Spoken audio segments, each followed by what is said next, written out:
नमस्कार, मैं शिवांशी त्रिपाठी और आप देख रहे हैं जन एक्सप्रेस। आज बात संसद की। संसद के दोनों सदनों लोकसभा और राज्यसभा में कई महत्वपूर्ण विधेयक पेश किए गए।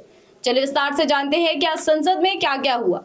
आज संसद में एक बेहद अहम और ऐतिहासिक बहस देखने को मिली, जहां महिला आरक्षण कानून में संशोधन से जुड़े 3 बड़े विधेयकों पर लोकसभा में चर्चा जारी रही। ये तीनों बिल संविधान 113वां संशोधन विधेयक 2026, केंद्र शासित प्रदेश कानूनन संशोधन विधेयक 2026 और परिसीमन विधेयक 2026 देश की राजनीति और प्रतिनिधित्व की दिशा तय करने वाले माने जा रहे हैं।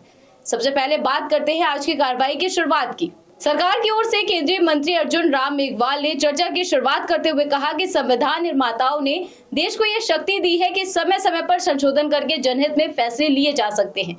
उन्होंने जोर देकर कहा कि ये तीनों विधेयक खास तौर पर महिलाओं को राजनीतिक रूप से सशक्त बनाने के उद्देश्य से लाए गए हैं। सरकार का दावा है कि इस संशोधन के बाद लोकसभा की कुल सीटें 543 से बढ़ाकर 850 कर दी जाएंगी।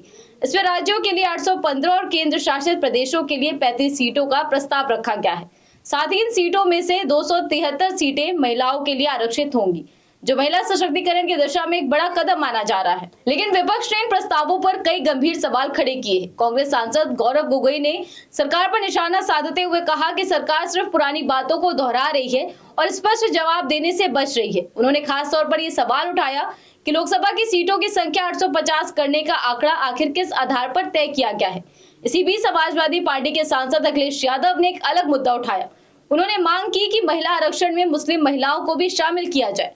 इस पर गृह मंत्री अमित शाह ने तीखी प्रतिक्रिया देते हुए कहा कि धर्म के आधार पर आरक्षण देना असंवैधानिक है।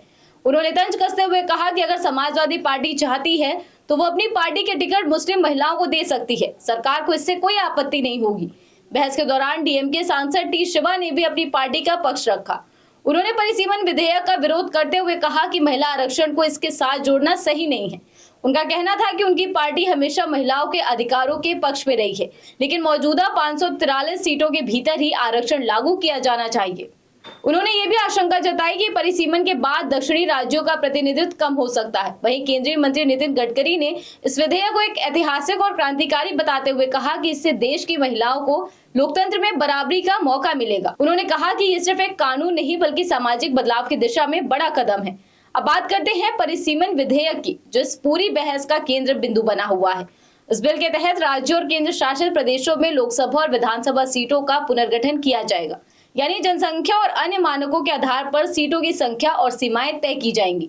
यही वजह है कि विपक्ष इसे लेकर ज्यादा सतर्क है, क्योंकि इससे क्षेत्रीय संतुलन पर असर पड़ सकता है। संसद में इन तीनों विधेयकों पर चर्चा के लिए कुल 15 घंटे का समय तय किया गया है, जो 16 और 17 अप्रैल को पूरा किया जाएगा। सबसे महत्वपूर्ण बात यह है कि इन बिलों पर 17 अप्रैल को शाम 4 बजे वोटिंग होगी, जो ये तय करेगी कि ये प्रस्ताव कानून बनते हैं या नहीं।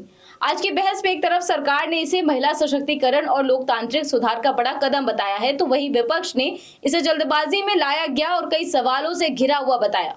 खासकर परिसीमन और सीटों की संख्या बढ़ाने को लेकर विपक्ष लगातार सरकार से स्पष्टता मांगता रहा। कुल मिलाकर आज का दिन संसद में बेहद अहम रहा। महिला आरक्षण, राजनीतिक प्रतिनिधित्व और परिसीमन जैसे मुद्दों पर तीखी बहस हुई।